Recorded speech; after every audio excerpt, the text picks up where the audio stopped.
Okay, and there is this my tensioner, and this tensioner, this is really Ford, their original part, and there is thing that lift in that position. Interesting info, but now when I show that idea is that we rotate that bolt and then this tensioner moves, and this part in their inner area, there is this big spring, and if we cut that area, we have to be really carefully and do not open that part, because there is really heavy spring what can fly against our body. And there is also US patent. This is created in USA, and let's look at how this tensioner works when I install this part in my workbench. And now when I install that, I can also open this my part, and this is like this tensioner's this starting point, and now this is like in tension. When we are in this position, then this tensioner makes this our belt tight and there is tension. And now when I take this 15 millimeter wrench and I move that in this way, like this lift position, where is this, by the way, this arrow, we can look that closer.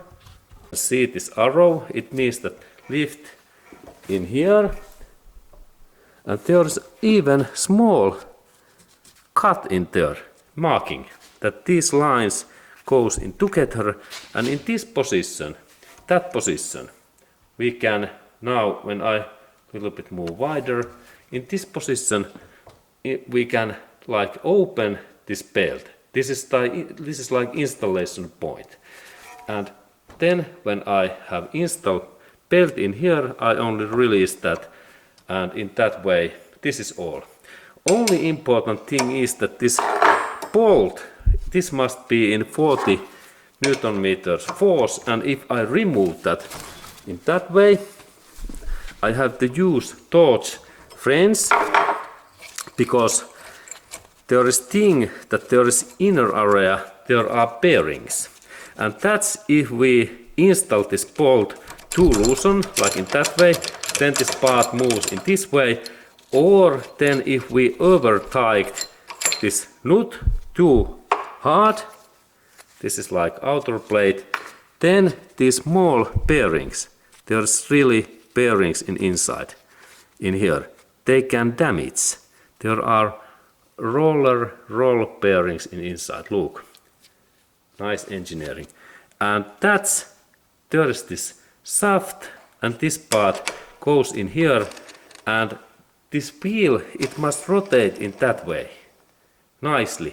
And then when we install this installation bolt, there is this important thing that if I over tight this my bolt without this torch wrench, I can install in here so much force that this wheel, it don't move. And now I will show that what happens if I over tight this my bolt too much, that is there any effect in this if I use like a huge amount of force, my friend. And then I am planning to give you information that what happens if I over tight and I install this my tensioner bolt too tight, that what happens in this my tensioner's bolt in here. I'm showing that what happens if I use too much force. I believe that this bolt cuts. I have feeling. Let's look at what happens, and this is still running. Little bit difficulties, but how about then even more? If I use like handyman, now it thinks that this tool I damage these bolts threads because they start to move in like in this way easily. And in that way, if I over tighten too much, I will damage this whole tensioner totally. And now what I have made, I have now destroyed these bolts, these parts, because now this rotates really easily. And in that way we have issue because there is no enough this keeping force in here. And now let's see that can I open that. Now this is because this is alloy. Now we can see that I really actually I broke this whole shaft. Let's go to look closer. Okay, and now when we really looked at my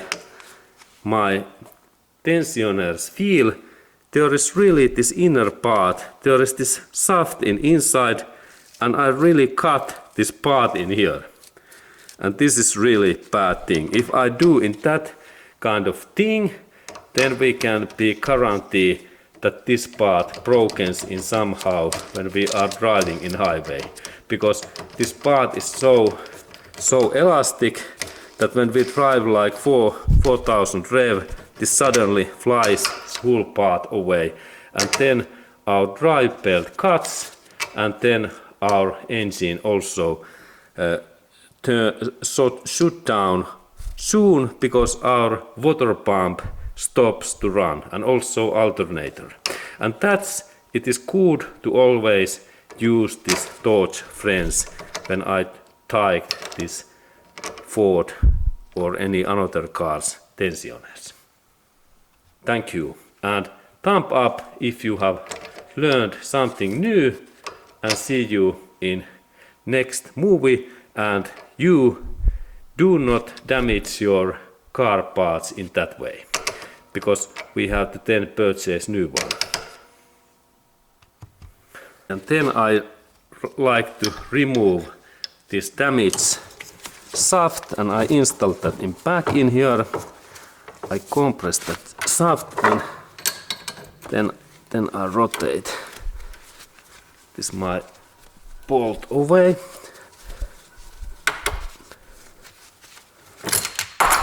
Okay, and now we can see that this is my shaft.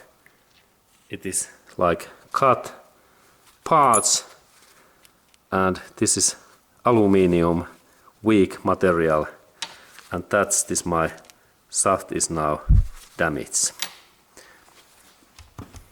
See this closer view, and there is this another part in here.